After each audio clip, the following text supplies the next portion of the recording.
ఒక్కసారి కొమ్మూరి గోల్డ్ కి కాల్ చేయండి. తాకట్లో ఉన్న మీ బంగారాన్ని విడిపించి మార్కెట్ ప్రైస్ కి వాళ్ళు కొనుక్కుని మిగతా డబ్బులు మీకు ఇచ్చేస్తారు. వెల్కమ్ టు మనం టీవీ. ఆస్ట్రేలియాను గత 3 రోజులుగా కురుస్తున్నటువంటి భారీ వర్షాల నేపథ్యంలో వరదలు ముంచెత్తాయి. ఆస్ట్రేలియాలో ఇప్పటికే వరదల నేపథ్యంలో 50,000 మంది ఈ వరదలు చిక్కుకున్నట్లుగా తెలుస్తూ ఉంది. అటు 3 రోజులుగా కురుస్తున్న ఈ భారీ వర్షాల నేపథ్యంలో సిడ్నీ నగరంలో రైళ్లు విమానాల రాకపోకలకు కూడా అంతరాయం ఏర్పడినట్లు తెలుస్తుంది. అటు వేలాది మంది వరదల్లో చిక్కుకుపోయినట్లు తెలుస్తుంది. ఈ నేపథ్యంలోనే ఆస్ట్రేలియా ప్రభుత్వం రెస్క్యూ టీమ్స్ని ఏర్పాటు చేసి సహాయక చర్యలను అయితే ముమ్మరం చేసింది. అయితే మరో 24 గంటల పాటు ఈ వర్షాలు కురిసే అవకాశం ఉన్నట్లు ఆస్ట్రేలియా వాతావరణ శాఖ వెల్లడించింది. అటు ఆస్ట్రేలియాను భారీగా వరదలు ముంచెత్తడంతో లోతట్టు ప్రాంతాల ప్రజలను సురక్షిత ప్రాంతాలకు తరలించారు రెస్క్యూ టీమ్స్.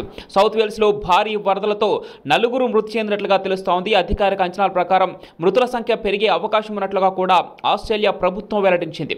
ఇప్పటికే 50,000 మందిని రెస్క్యూ టీమ్ సురక్షిత ప్రాంతాలకు తరలించినట్లుగా తెలుస్తుంది. సహాయక చర్యలు ముమ్మరం చేసింది ఆస్ట్రేలియా ప్రభుత్వం.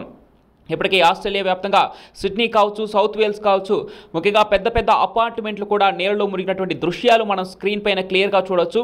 గత 3 రోజులుగా కురుస్తున్నటువంటి ఈ వర్షాలు మరో 24 గంటలు కూడా కొనసాగే అవకాశం ఉందని ఆస్ట్రేలియా వాతావరణ శాఖ తెలిపింది. భారీ వరదలు ముంచెత్తడంతో అటు విద్యుత్ సరఫరా కూడా అంతరాయం కలిగినట్టు ఆస్ట్రేలియా ప్రభుత్వం వెల్లడించింది. వేల సంఖ్యలో కార్లు ఈ వరదలలో కొట్టుకుపోతున్న దృశ్యాలు మన స్క్రీన్ పైన క్లియర్గా చూడవచ్చు.